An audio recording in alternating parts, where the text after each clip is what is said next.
Bonjour à tous, bienvenue à cette capsule financière. Aujourd'hui, nous allons parler avec Valérie Havard, qui est conseillère en gestion de patrimoine. Nous allons parler de planification financière. Bonjour Valérie. Bonjour Sylvain, je suis contente d'être avec vous aujourd'hui pour qu'on discute un peu de planification financière, mais aussi l'importance d'épargner tôt dans notre vie.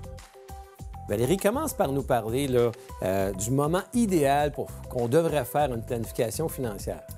Souvent, on a l'impression qu'il faut attendre au moment où on veut réaliser notre projet ou même réaliser la retraite. Il n'y a pas de moment idéal pour faire une planification financière. Je te dirais que le plus tôt qu'on peut la faire, le mieux ça va être. Parce qu'une planification financière, ça peut être pour planifier un projet, ça peut être pour la retraite, ça peut être juste pour remettre un peu d'ordre dans toutes nos idées. Puis, d'avoir une planification financière, c'est pas d'avoir une ligne directrice rigide à respecter, c'est vraiment plus l'idée d'avoir une boussole. Ça va nous aider un peu à s'enligner pour nos projets, combien je dois mettre de côté, qu'est-ce que je dois rembourser aussi en premier. Donc, c'est vraiment ça qu'on va discuter ensemble aujourd'hui. C'est sûr que pour certains, c'est de savoir, peux-tu prendre ma retraite, mais pour d'autres plus jeunes, c'est est-ce que je devrais changer de carrière? Exactement, changer de carrière, l'achat d'une maison, l'achat d'un véhicule. Donc, tous ces sujets-là doivent être abordés, doivent être planifiés aussi.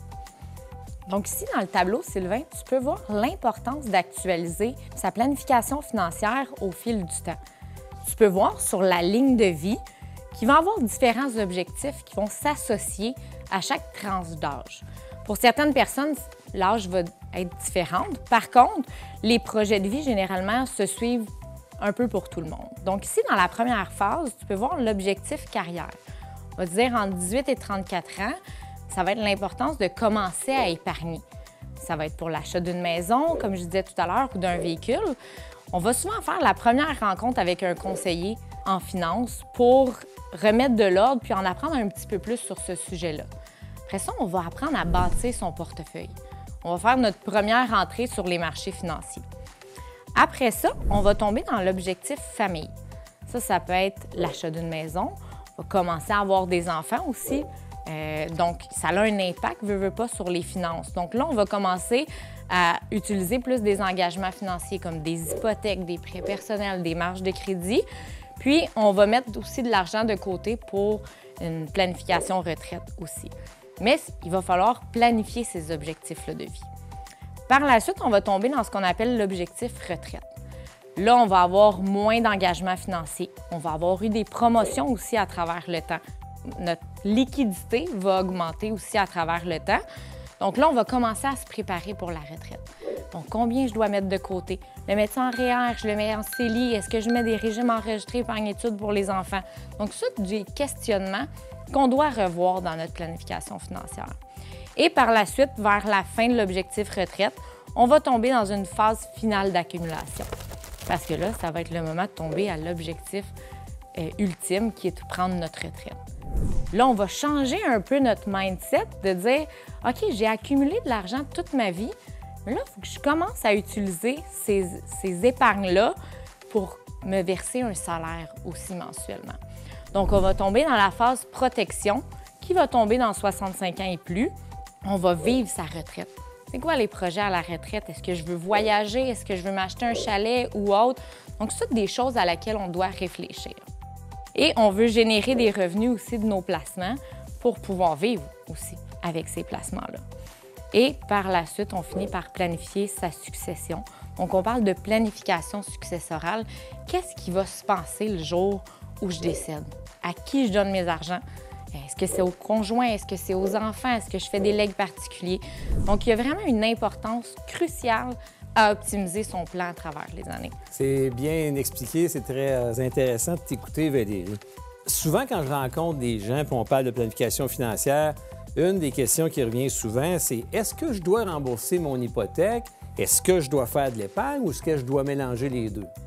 J'avoue qu'on peut un peu s'y perdre à travers les années, de dire, parce qu'il y a des gens qui vont dire « Ah, je dois tout payer mes engagements financiers avant de mettre de l'argent de côté. Est-ce que je dois faire un petit peu des deux ou j'attends? » Dans le tableau ici, on peut voir à quel âge faut-il commencer à épargner. Ici, à 65 ans, on voit que si on veut accumuler 1 million de dollars, ça c'est un exemple parmi tant d'autres, de dire si je commence à 30 ans à épargner pour avoir mon fameux million à 65 ans, je vais devoir mettre environ 18 de côté de mon revenu annuel. Brut, bien entendu. De côté, ça peut être de façon mensuelle, ça peut être au paye. Donc, on parle de 18 du revenu. Par contre, si je commence à 40 ans, je vais devoir mettre environ 27,64 du revenu annuel brut. Donc, c'est encore plus pour rattraper le retard. Et si je commence seulement à 50 ans, là, il va falloir mettre 50 du revenu brut de côté pour arriver au même million. Alors, on voit que plus qu'on commence tôt, moins qu'on a besoin de prendre un pourcentage important pour faire de l'épargne pour atteindre nos objectifs. Pour atteindre le même but. Ici, Sylvain, tu vois un deuxième tableau qui parle encore d'épargner tôt. Donc, un client qui commence à partir de 25 ans à mettre de l'argent de côté. Ici, on parle de 10 de son revenu annuel brut, d'environ 35 000 en commençant sa carrière, avec un taux d'indexation d'environ 2 Il va avoir mis 211 000 à travers les années à l'âge de 65 ans. Puis, qu'est-ce que ça va valoir? C'est 446 000. Vous pouvez voir à travers les années là, par tranche de 5 ans. Mais si on se rend à 50 ans, la personne qui aura mis son fameux 10 lui, va avoir mis 99 000 de côté, mais ça va valoir seulement 133 000.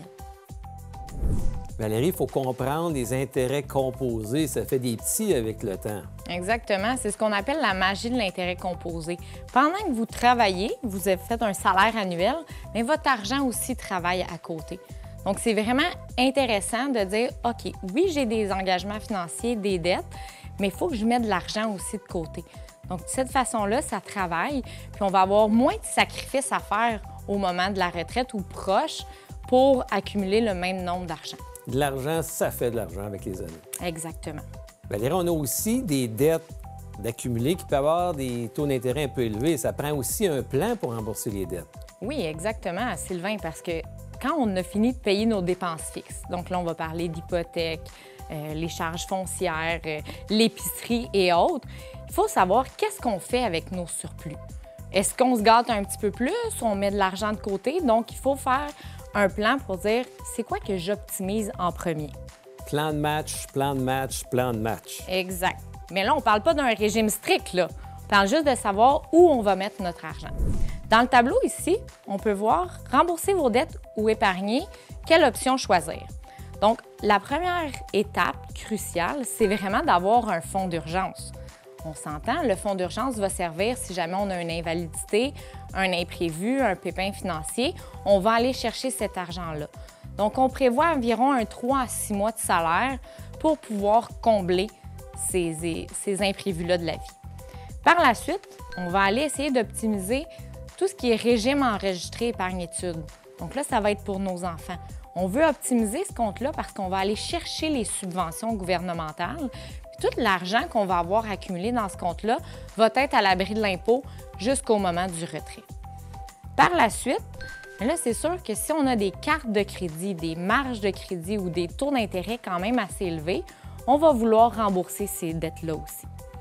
Puis par la suite, s'il reste de l'argent, on va aller maximiser nos CELI et nos REER. Donc, tout dépendant de notre salaire annuel ou autre, on veut aller maximiser ces comptes-là qui sont enregistrés. Donc, tout le long que l'argent va être à l'intérieur du compte, va être à l'abri de l'impôt. Et par la suite, on peut refaire l'exercice si on a d'autres surplus, de dire, bon, mais est-ce que je rembourse mes dettes ou je mets de l'argent de côté? Valérie, ça nous donne une bonne idée des étapes à suivre. Souvent, les gens, la question primordiale, c'est à quel âge que je peux arrêter de travailler? Je peux-tu prendre ma retraite? Oui, effectivement, c'est la question qu'on se fait le plus demander. Mais il y a aussi, c'est ce qu'on discute avec nos collègues, avec nos amis, avec notre famille.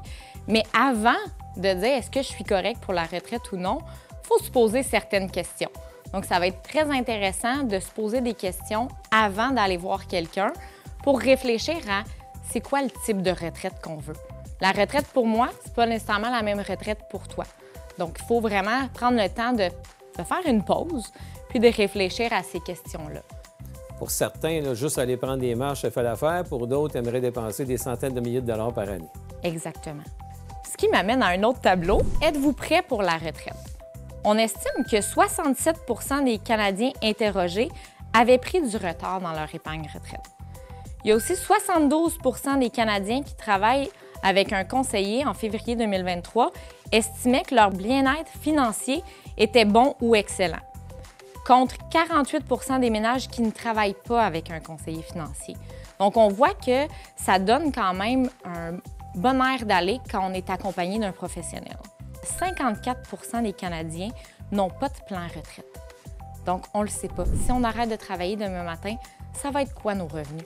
De où on prend l'argent? Est-ce qu'on va être correct? Va-t-il falloir retourner travailler? Donc, c'est toutes des questions qu'on doit se poser. Ici, je vous donne quelques pistes de réflexion pour savoir quand on veut prendre notre retraite ou quand on fait un plan financier, où on se voit dans 5 ans, dans 10 ans, dans 15 ans. Est-ce que je vends ma maison? Est-ce que je vais vivre dans un condo? Est-ce que je vais aller vivre dans une résidence? Ça peut être vivre dans un autre pays aussi. C'est quoi les inquiétudes par rapport à la retraite? Encore là, ça va être quoi mes sources de revenus? Oui, on le sait, on a la Riche des rentes du Québec, on a la pension de sécurité de vieillesse, mais outre ça, on a besoin d'aller chercher souvent des revenus ailleurs. Est-ce que je suis admissible au supplément de revenus garanti aussi? Donc ça, c'est toutes des choses qu'on va être capable d'analyser dans la planification financière. Bien, je constate que tout le monde devrait se poser ces questions, puis je constate, je le vis depuis 25 ans au bureau, les gens qui sont entourés de professionnels, qui se font guider normalement, ça aide beaucoup.